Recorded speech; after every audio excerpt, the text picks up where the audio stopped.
Keluar pernyataan resmi dari Gubernur Yerusalem bahwa Masjid Al-Aqsa suatu saat bisa saja runtuh dalam waktu dekat.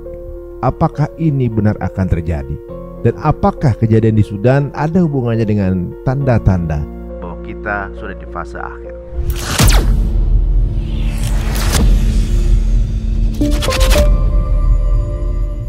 Berikut ini kita sudah bersama kembali dengan guru kita, Ustadz Muhammad Ali Aldib. Ya, Aldib. Assalamualaikum warahmatullahi wabarakatuh. Masya Allah. Jazakallah khair untuk bisa hadir lagi di sini karena beliau dari Bandung ya, Masya Allah. Dan tentunya perbincangan ini sudah saya tunggu juga. Apalagi ketika membaca itu, saya juga ngerasa bahwa selama ini membahas mengenai akhir zaman tidak pernah ada kata-kata Aqsa akan runtuh. Tapi kok ada, sampai ada videonya Netanyahu di kolong terowongan, terus ada tur di dalam terowongan tersebut, penggalian ada, sampai keluar rilis dari UNICEF kalau memang terjadi penggalian di dalam situs bersejarah Al-Aqsa yang memiliki kemungkinan akan meruntuhkan pondasinya. Nah, ini bagaimana pandangan antum? Sebenarnya Ustaz, kalau Al-Masjid Al-Aqsa, Baitul Maqdis pasti ada hubungan dengan akhir zaman, pasti. Tapi bukan dari masalah kehancuran Masjid Al-Aqsa. Memang gak ada walaupun satu dalil yang kasih tahu kita di akhir zaman ada kehancuran Al-Masjid Al-Aqsa. Tapi ada la tufsidunna fil ardi marratain. Banu Israel akan merusakkan di bumi ini 2 kali. Banyak ulama anggap 2 kali itu sudah lewat. Tapi yang benar insya-Allah yang kedua belum. Yang kedua itu yang terjadi sekarang. Mereka memang sudah berani banget dan ketinggian mereka itu sudah sangat luar biasa. Dan umat Islam lagi sangat lemah. Dan insya Allah ini bukti kalau kehancuran mereka sudah sebentar lagi. Saya yakin insya Allah kehancuran Israel sebentar lagi. Tapi kalau kehancuran Al-Masjid Al-Aqsa insya Allah tidak ada. Tapi memang ada beberapa retak-retak di dinding Al-Masjid Al-Aqsa. Sudah sangat jelas. Tapi insya Allah semoga Allah menjaga Al-Masjid Al-Aqsa insya Allah. Amin. Tapi memang gini, 2 kali itu tersebut dalam Quran atau hadis? Al-Quran, surat Al-Isra, wa qadayna ila bani Israila fil kitabi la tufsidunna fil ardi marratain. Ada ulama anggap yang pertama itu ketika mereka membunuh Nabi Zakaria, yang kedua Nabi Yahya, dan juga ada banyak riwayat lain. Tapi menurut Al-Faqir dan banyak ulama, yang kedua, yang terakhir itu yang terjadi sekarang. Ya, sangat jelas Ustaz. Oh, saya kemarin ketemu dengan orang Palestina gitu, dia memiliki anggapan yang agak sedikit berbeda, Ustaz. Silakan. Katanya menurut dia Nabi Yahya belum meninggal. Apa benar, Ustaz? Enggak. Siapa bilang? Satu aja Nabi yang barrafa'ahu Allah ilaih, Nabi Isa. Nabi Isa aja. Oh. Jadi dibilang katanya namanya Nabi Yahya. Yahya artinya hidup. Dia belum meninggal. Dia akan kembali bersama Nabi Isa. Mungkin pandangan berbeda ya. Kita hormati perbedaannya. Boleh. Ya. Intinya sama-sama kita berharap kemerdekaan kembali Aqsa dan kita bisa sama-sama sholat di sana nih. Amin. Amin ya rabbal alamin. Nah, berarti apa yang dilakukan Israel ini adalah dalam rangka, memang kan tujuannya ya walaupun dia nggak mengakui, tujuannya adalah katanya ingin membangun kuil gitu kan. Haikal Sulaiman. Haikal Sulaiman dia. Haikal Sulaiman itu Ustaz memang ada dalam hadis sahih. Ada. Mereka anggap Nabi Sulaiman buat tempat ibadah untuk mereka. Memang ada hadis yang sebutkan Nabi Sulaiman yang membangunkan Al-Masjid Al-Aqsa. Hadis sahih Ustaz. Yang membangunkan Masjid Al-Aqsa tadi. Masjid Al-Aqsa, tapi Masjid Al-Aqsa itu bangunan untuk ibadah. Kalau menurut mereka itu punya mereka, bukan masjid, tapi satu mabna, satu tempat untuk umat Islam jadi masjid. Kalau menurut mereka, tapi mereka itu berlebihan. Mereka anggap itu punya mereka. Tapi yang benar itu masjid. Dalam hadis Rasulullah kasih tahu kita, Nabi Sulaiman setelah selesai membangun Al-Masjid Al-Aqsa, dia minta 3 hal dari Allah Subhanahu wa taala. Boleh saya cerita Ustaz? Ya, boleh. Yang pertama dia minta karena dia raja, kalau dia punya pengadilan ya di antara 2 orang itu sesuai ridha Allah Subhanahu wa taala, dan ini sudah terjadi. Yang kedua dia minta kerajaan yang tidak dimiliki oleh siapapun setelah Nabi Sulaiman meninggal, dan dia juga sudah dapat itu kata-kata Rasulullah SAW. Yang ketiga dia minta, ya Allah, barang siapa yang pergi ke Al-Masjid Al-Aqsa, salat di Al-Masjid Al-Aqsa, dia tepat pahala haji dia pulang tidak ada dosa sama sekali. Rasulullah berkata apa? Dan saya berharap ini juga diterima oleh Allah Subhanahu wa taala. Hadis sahih Ustaz. Insyaallah. Ya, berarti mereka mungkin anggap Haikal Sulaiman itu punya mereka. Tapi memang dalam hadis sahih Ini punya umat Islam, hadiah dari Allah Subhanahu wa taala. Jadi teman-teman, banyak kisah-kisah cocokologi cocokologi zaman dulu yang mengatakan, ini versi tradisional ya Ustaz ya, bahwa Nabi Sulaiman itu berada di daerah Jawa yang namanya Sleman. Diminta untuk bikin tempat beribadah itu dibikin Candi Borobudur. Candi Borobudur ya, gitu. Kemudian ketika dia harus membuat, harus dibantu dengan para jin. Persis seperti ceritanya Candi Prambanan. Candi Sewu. Jadi teman-teman semua, nggak usah cari pengandaian yang aneh-aneh ya. Ini orang Yahudi juga punya pengandaian yang aneh-aneh. Jadi kita nggak usah sebagai warga umat Muslim gitu percaya dengan kisah-kisah yang bersifat mungkin agak sedikit halu ya gitu ya, yang mencocok-cocokkan yang sudah jelas dikatakan dalam agama kita ya Ustaz ya. Hadis sahih dan Al-Quran. Udah begitu. Ini tapi memang ada. Kalau kita ambil cerita-cerita dari siapapun itu kita gak akan selesai. Banyak sekali Ustaz. Saya itu agak senyum-senyum aja, kok bisa ya orang Indonesia itu bisa sama menyamakan dan juga ceritanya bisa mungkin diselar-selaraskan. Kemudian ada beberapa nama yang dimirip-miripkan begitu kan. Tapi di sini jelas bahwa memang Nabi Sulaiman membangun tempat ibadah itu berupa masjid yang kemudian dipercaya para Yahudi adalah bait. Kenapa dia kepengen bait itu dibangkitkan lagi? Mereka Ustaz punya akidah. Seperti umat Islam punya akidah. Insya Allah akidah umat Islam itu sudah jelas, itu yang benar, ahli tauhid. Tapi mereka juga ada akidah. Mereka gak akan pernah percaya kalau ini punya kita. Kita gak usah berusaha. Mereka memang musuh kita yang pertama. Makanya mereka akan kerja keras. Mereka berharap banget mereka ambil Al-Masjid Al-Aqsa semuanya. Makanya kita gak usah berharap. Ini sudah perang sudah jadi dan harus lanjut sampai Israel hancur. Gak ada yang namanya damai lagi Ustaz. Setelah ini? Ya setelah ini gak ada. Kalau menurut Al-Faqir itu perang Israel sama Palestina sama Lebanon sama banyak negara itu akan selalu lanjut sampai kemunculan Imam Mahdi. Gak akan pernah stop. Kalau berhenti sebentar bukan artinya sudah stop. Seperti kemarin banyak kali sudah berhenti, sudah Israel, sudah Palestina bebas. Saya buat post gak akan selesai. Lanjut 1-2 hari lagi. Gak akan. Ingat kata-kata saya Ustaz, insya Allah gak akan selesai. Bukan saya bahagialah, tapi memang dari hadis-hadis Rasulullah SAW memang kehancuran Israel pas, atau kebebasan Al-Masjid Al-Aqsa pas muncul Imam Mahdi. Dan yang akan buat Al-Masjid Al-Aqsa bebas Imam Mahdi. Gak ada khalifah sebelum Imam Mahdi. Nah sekarang kan setelah ceasefire yang kemudian mencuat ke permukaan justru adalah Sudan.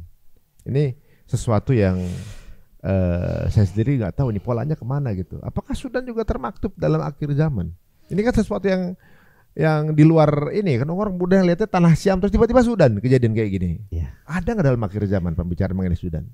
Banyak, atau saya mungkin bilang bisa lebih dari 90 orang dari umat Islam yang tidak tahu kalau Sudan itu disebut kalimat As-Sudan dalam hadis sahih tafsir surah Al-Waqi'ah Ustaz. Rasulullah SAW tafsir surat Al-Waqi'ah, thullatun minal awwalina wa qalilun minal akhirin, thullatun minal awwalina wa thullatun minal akhirin. Rasulullah SAW sampai bilang di akhir zaman atau thullatun minal akhirin yang akan datang itu orang dari As-Sudan yang yar'una al-ibil. Gak tahu bahasa Indonesia Ustaz. Orang yang menjaga unta, menjaga kambing, menjaga sapi, itu bahasa Indonesia apa? Pengembala. Ya. Sampai Rasulullah SAW, sampai Umar bin Khattab radhiyallahu anhu sedih. Kenapa? Karena thullah itu kelompok yang sedikit, yang akan selamat dari neraka, yang akan masuk surga. Rasulullah bilang akhir mereka atau ujung jamaah yang akan selamat dari neraka Jahannam adalah jamaah-jamaah yang dari Sudan. Ya sudah pernah di akhir, di ujung, di akhir zaman. Dan maaf ya Ustaz, saya ini bukan dalil ya, tapi ada seorang ahli basirah yang sangat luar biasa, namanya Syekh Hasan At-Tuhami dari Yaman. Dia sudah di Banjaras lebih dari 10 tahun. Dia pernah di mana? Di Yaman. Dia pernah bilang seperti itu. Ketika banyak pembunuhan di Sudan dan banyak darah di Sudan, berarti siap-siap karena sudah mau mulai. Mulai apa? Allah Ta'ala alam. Nggak ngomong apa-apa? Nggak ngomong apa-apa. Tapi menurut Al-Faqir mulai hal-hal yang besar. Wallahu Ta'ala alam, mungkin ayat Dukhan. Apa yang diutarakan dia sebelumnya yang kemudian kejadian? Pernah nggak beliau? Beliau itu banyak video-video, saya masih belajar dari beliau karena beliau gak pernah sebutkan satu hal yang akan terjadi di akhir zaman kecuali terjadi, bukan karena dia tahu ilmu ghaib, tapi dia orang ahli basirah. Dan yang aneh itu beliau bernama Muhammad ibnu Abdillah dan beliau juga keturunan Rasulullah SAW. Bukan saya bilang dia Imam Mahdi ya, biar gak ada yang potong dari video saya. Tapi saya yakin minimal beliau itu akan sangat dekat atau ansar Imam Mahdi. Hasan At-Tuhami. Nama beliau? Nama beliau terkenal Hasan At-Tuhami. Hasan At-Tuhami. Tapi nama asli Muhammad Abdullah, Muhammad ibn Abdullah. Wah, menarik juga nih ya. Memang ciri-cirinya katanya Imam Mahdi itu namanya Muhammad Abdullah, ya. Tapi kalau mau Ustaz, maaf ya, kalau mau hadis sahih biar semuanya tenang ya. Sudah Rasulullah SAW kasih tahu kita akhir zaman itu sebelum hal-hal besar itu akan ada banyak harj. Harj itu sahabat bertanya kepada Rasulullah, apa itu harj ya Rasulullah? Banyak pembunuhan. Kita sudah lihat Ustaz. Kita sudah lihat sampai dari Google Earth. Dari atas kita bisa melihat darah-darah yang darah itu. Sudah jelas Ustaz. Ironisnya yang berada di belakang itu adalah ada negara muslim juga yang menjadi sponsor itu. Gitu. Ya saya berani ya, Imarat. Maaf, berani karena sekarang semua umat Islam berani. Semua sekarang boykot anti Imarat. Hasbunallahu wa ni'mal wakil. Nah, kalau di apa namanya di dalam hadis sendiri disebutkan nggak sifat-sifat orang Emirat ini atau juga bangsa dalam hadis-hadis? Iya, misalnya kayak sesama saudaranya berkhianat itu ada nggak? Kalau sebutkan seperti nama-nama negara nggak ada ya. Nggak ada. Apa sifatnya nggak sifat? Sifat itu banyak. Kalau kita cari dari hadis-hadis itu kezaliman, yakhrujul Imam al-Mahdi yamla'ul arda qistan wa 'adlan, akan isi bumi ini atau penuhi bumi ini dengan keadilan setelah banyak kezaliman. Tapi gak disebut negara-negara seperti Imarat. Aduh, apalagi keluar video-videonya seolah-olah orang luar biasa Ustaz, seram wallahi. Hasbunallahu wa ni'mal wakil. Apa namanya? Kalau di videonya itu pembantaiannya atau juga eksekusinya tuh dengan sengaja sengaja divideokan. Kalau Gaza kan pakai bom atau drone. Makanya banyak orang Ustaz bilang ini bukan zaman Imam Mahdi, karena kalau kezaliman pembunuhan itu sudah ada di zaman Tatar, Genghis Khan, banyak. Beda sekarang Ustaz. Sekarang itu yang bunuh itu orang Muslim juga. Dan juga sampai dia videokan diri sendiri lagi bunuh. Kezaliman sekarang beda. Itu betul kezaliman yang insyaallah akan jadi sebab ayat Tuhan datang dan kemunculan Imam Mahdi. Saya tanggung jawab insyaallah di hadapan Allah. Berarti dalam waktu dekat bisa kejadian? Dekat sekali Ustaz. Silakan semuanya nonton. Nanti insyaallah sebentar lagi semuanya akan melihat bukti langsung pakai mata insyaallah. 1, 2, 3 tahun akan ada hal sangat besar terjadi di dunia ini. Kenapa Ustaz begitu yakin bahwa 3 tahun ini akan terjadi sesuatu? Ustaz, saya sudah lama banget belajar tentang akhir zaman dari hadis-hadis Rasulullah SAW dan sudah banyak bukti. Kalau kita hari ini ada cerita sampai besok gak akan selesai. Tapi menurut saya karena sunnah Allah Subhanahu wa taala di bumi ini, setelah ada yang namanya istias. Istias itu putus asa, tapi bukan kepada rahmat Allah Subhanahu wa taala. Putus asa kalau umat Islam akan menang.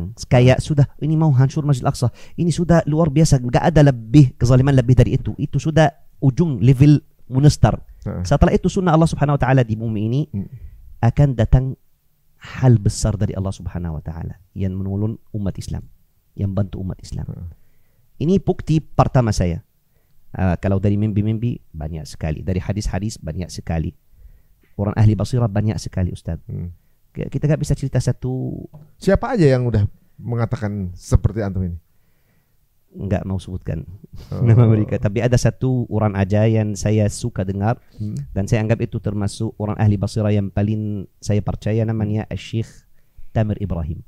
Saya sendiri gak pernah melihat muka beliau. Tapi beliau bicara tentang akhir zaman sudah 20 tahun lebih. Dan beliau Masya Allah gak pernah sebutkan sesuatu kecuali tanpa terjadi. Maksudnya kebanyakan terjadi istilahnya.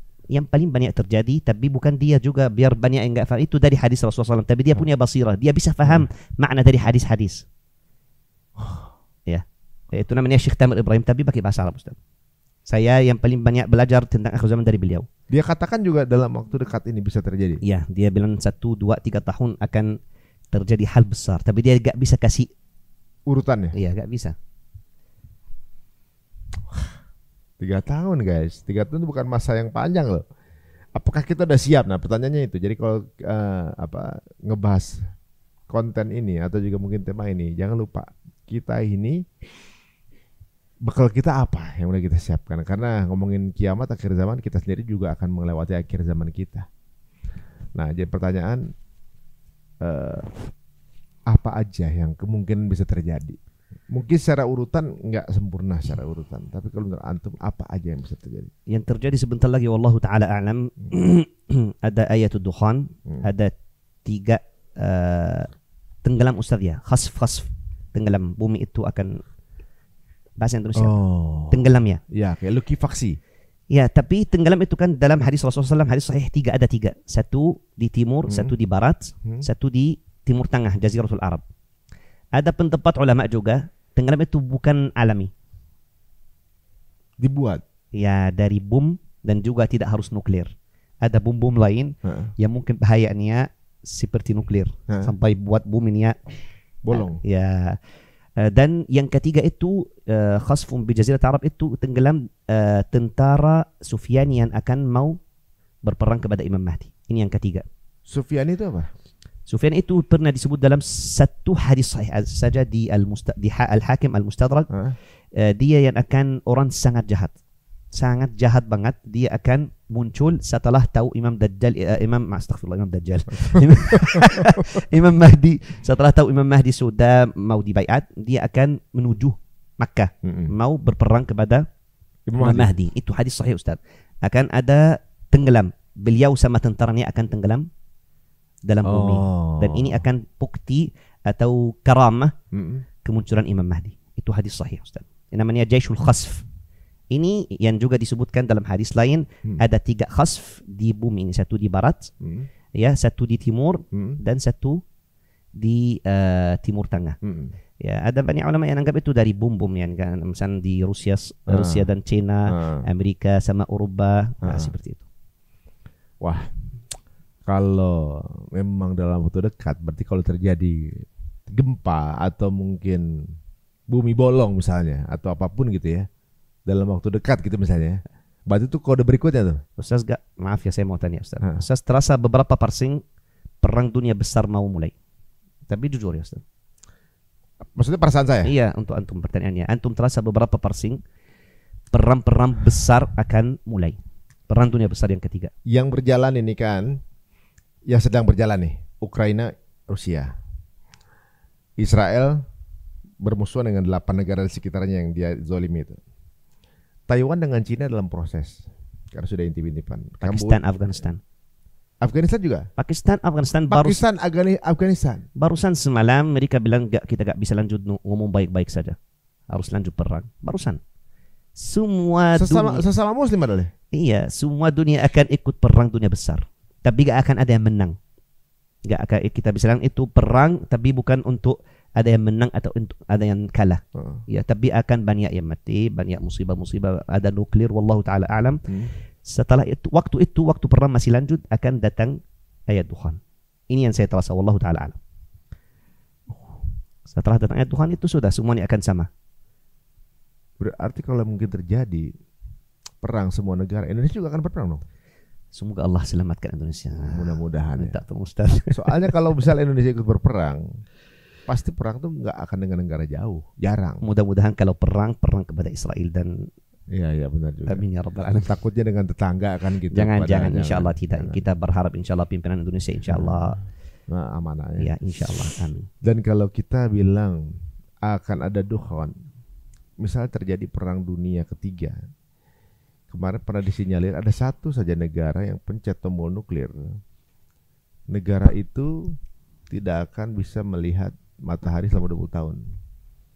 Karena efek dari nuklir tersebut kan, efek dari nuklir itu sampai sekarang belum Duhan. Bisa. Maksudnya Tuhan itu bukan alamiah, maksud Ustaz. Iya, bisa lebih seperti itu ya. Efek dari nuklir itu dihitung secara sains itu jauh lebih besar daripada Hiroshima Nagasaki. Karena Hiroshima itu bom atom, belum nuklir. Iya. Bahkan nuklir itu berlapis, berlipat kalinya dan belum pernah dicobakan secara langsung pada satu negara. Kalau ada satu negara yang kena nuklir setelah dipelajari, itu negara akan tidak bisa melihat matahari selama 20 tahun. Ya Allah, seram Ustaz. Nah, ini kemampuan manusia Ustaz. Bagaimana kemampuan Allah Subhanahu wa taala? Itu dia. Yang jadi pertanyaan saya itu kan belum tahu nih impactnya. Apakah yang gelap itu cuma di negara yang kena nuklir atau seluruh dunia? Kita nggak tahu. Kalau ayat Ad-Dukhan, karena ada dalil, yaghshan nas, surat Ad-Dukhan, semuanya akan kena.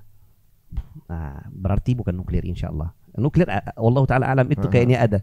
Tapi ini bukan Ad-Dukhan. Kalau ada ulama yang bilang Dukhan itu dari nuklir. Ada juga. Ya, tapi kalau saya Ad-Dukhan itu alami, dari langit. Fartaqib yawma ta'ti as-sama'u bidukhanin mubin. Yaghshan nas. Yaghshan nas bahasa Arab itu semuanya akan kena. Tapi orang beriman akan selamat. Hanya saja kena flu, Ustaz. Yang akan hancur orang-orang zalim. Makanya orang beriman level berapa? InsyaAllah yang ahli tauhid, yang masih hatinya ada iman, yang menurut saya nomor satu yang membela saudara-saudarinya. Nah, kalau orang itu setiap tahun haji, zakat, salat, orang luar biasa. Tapi tidak suka, saya sudah enggak peduli, Palestina enggak apa-apa, Israel juga harus kita damai. Nah, ini bukan orang ahli iman, munafik. Justru walaupun dia ibadah ibadahnya udah seperti apa, tapi dalam hubungan sosial dengan sesama manusia atau sesama muslimnya begitu justru malah ya, syarat pertama itu sebelum ibadah menurut saya bersama hak. Insyaallah. Haknya sudah sangat jelas sekarang. Sekarang udah jelas memang. Sudah jelas. Sekarang nggak ada yang namanya ragu. Nggak ada. Hitam dan putih aja. Jadi guys, untuk teman-teman yang sekarang ini merasa kayaknya saya kalau di hadapan Allah akan banyak deh timbangan dosanya gitu. Ternyata benar kata Ustadz ya. Kalau kalian ibadahnya berusaha lebih baik dan kemudian tetap berusaha untuk membela saudara kita, akan dapat nilai plus dari Allah ya. Betul Ustadz. Ya, yang udah soleh jangan sombong gitu ya. Yang belum soleh jangan kemudian minder. Ini menarik ya. Jadi sepertinya Allah nih ngasih peluang buat kita semua. Kalau duka memang terjadi, kalau dari pandangan antum, apa kira-kira yang bisa membuat hal itu terjadi? Apa nih bentuk fisik sainsnya?